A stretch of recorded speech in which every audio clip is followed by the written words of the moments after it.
Hi, my name is Jean Beekler, and I'm going to show you how to make royal icing today for your frosted sugar cookies. So the first thing you want to do, you need an electric mixer, but you want to make sure that your bowl and your attachments are very clean, because if there's any oil on them, it'll affect your icing, it'll degrade.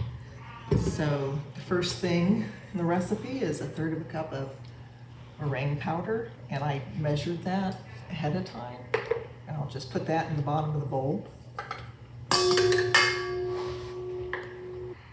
So we have the meringue powder in the bowl, and then we need 3/4 cup of warm water, and we'll just pour that in with the meringue powder into the bowl. And then I'll also add a tablespoon of vanilla extract, although you can flavor it a different flavor if you'd like. Maybe like almond or some other extract would be good.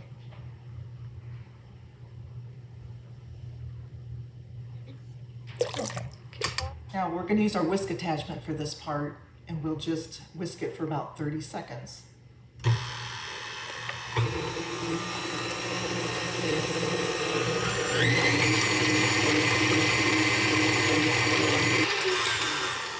Okay.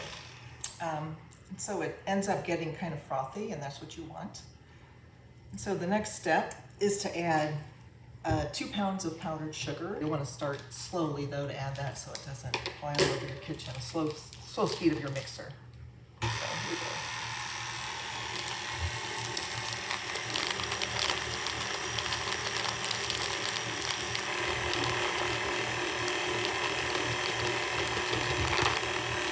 I'll stop and scrape down the sides of the bowl a little bit.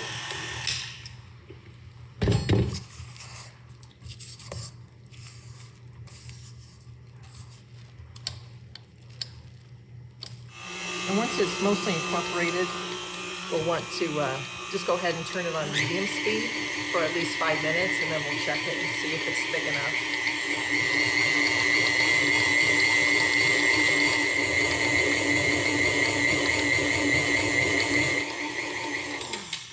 Let's see if it's stiff. See, that actually looks pretty good. So what are you looking for, Jean? So you'll want it to be turn more white, and also it'll have a toothpaste-like consistency, kind of stiff, and you'll see the peaks form there, stiff peak when it's done. That's a soft peak. A soft peak, yes. Okay, so we've got our 2 pounds of powdered sugar, and then we're going to add just 1 tablespoon of corn syrup, and that'll keep our frosting a little bit soft. So we're going to do that now.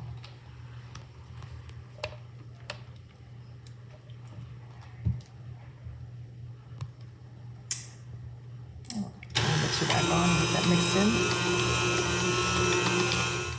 This is what your stiff peak frosting should look like, or icing. At this point, what you need is to decide what kind of decorating you're doing. So we're going to start out by making a flood icing, or a 10-second icing is traditional flood icing.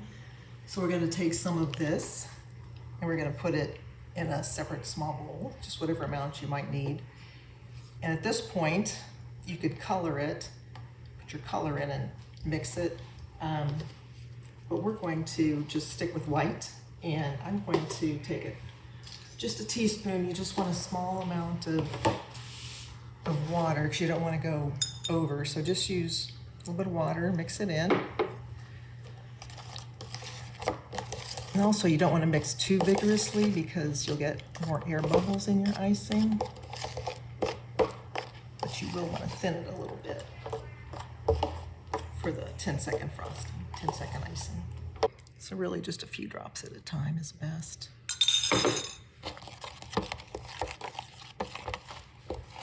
So the consistency you're looking for is like honey when it drizzles. Another good thing to do is, while you're working with this, to cover your bowl with a damp cloth so that it doesn't start drying out on top while it sits there. And so once you get used to doing this, you could just kind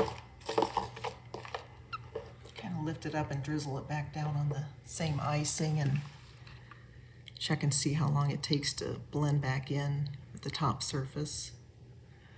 But the other thing you can do is to put some on a piece of wax paper or parchment paper. And then like this, a little bit. And run a knife through it. And then it should take 7 to 10 seconds to come back together. So I would say this could be a little bit thinner maybe. And if you do add too much water, you can always add a little bit more of the stiff frosting or some kind of sifted powdered sugar to make it a little bit thicker again. Let's try it one more time. And you just do it in the bowl.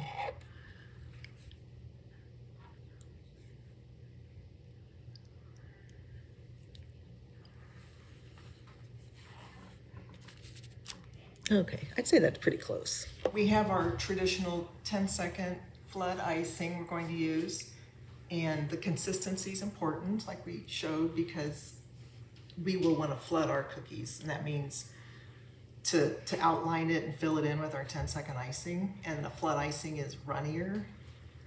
So there are two different ways you can apply your icing to your cookie, and one of them is to use squeeze bottles. And squeeze bottles come in different sizes, and they're relatively inexpensive, and also there's no waste when you use them. They're also good for kids because they can grip them better if you're working with children or grandchildren.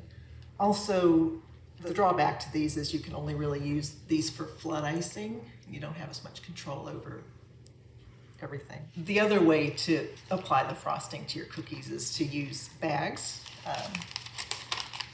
Pastry bags, and so I'm going to show you how to fill it first. So we're going to use one without a pastry tip. So we're just going to keep the bag like it is. And the easy way to do that is to put it in like a drinking cup and then open it up and then get your, so you have two hands to work with too, that helps. So you get your icing that you just thinned and you want to dump it in. And you just want to make whatever amount of icing works with whatever particular job you're doing. So you may have like multiple colors, so you don't maybe want too much white. So then after that's in, you just pick the bag back up, pull the cup back up, and then kind of squeeze it down to the bottom. So you have it like that, and pinch it at the top, and then you can put a twist tie around the top so it doesn't squeeze out as much when you're working with it. And so then with this method, you just want to cut a really tiny piece off the end because and then the frosting it'll flow, and then you can just do your flooding with that. The other method is to use a bag. You can use just a tip like this, and to do that, you can just drop the tip directly in the bag and do that. So you just cut off the bag so that a portion of the tip extends out of the bag, and then you can just fill the bag in the same way you did before. The third way to do it is to cut the bag off, and there's a 2-piece coupler that you can buy. You see them all over, and you drop this part of the coupler into the bag, and I've already cut the bag off to fit it. And what you want is to have just 2 or 3 threads exposed outside the bag. And then you take your tip that you're going to use and you just choose the size of the opening that you want. So if you want a finer line, you'll use a smaller opening, or if you want a broader line, or if you want to write larger, you'll use a bigger one. And then you just screw this on, it's threaded. And then you have this assembled. And the nice thing about this is you can also take the tip off and put different size tips on if you want to change it out while you're working, where you can't do that with this. So that's the benefit of that. And then you just fill it in the same way and you're ready to go.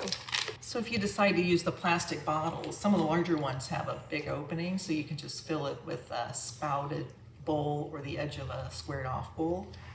But the smaller one, this one happens to have a really small opening, so I end up using a funnel like this, and it fits right in there actually, and then you can fill it that way.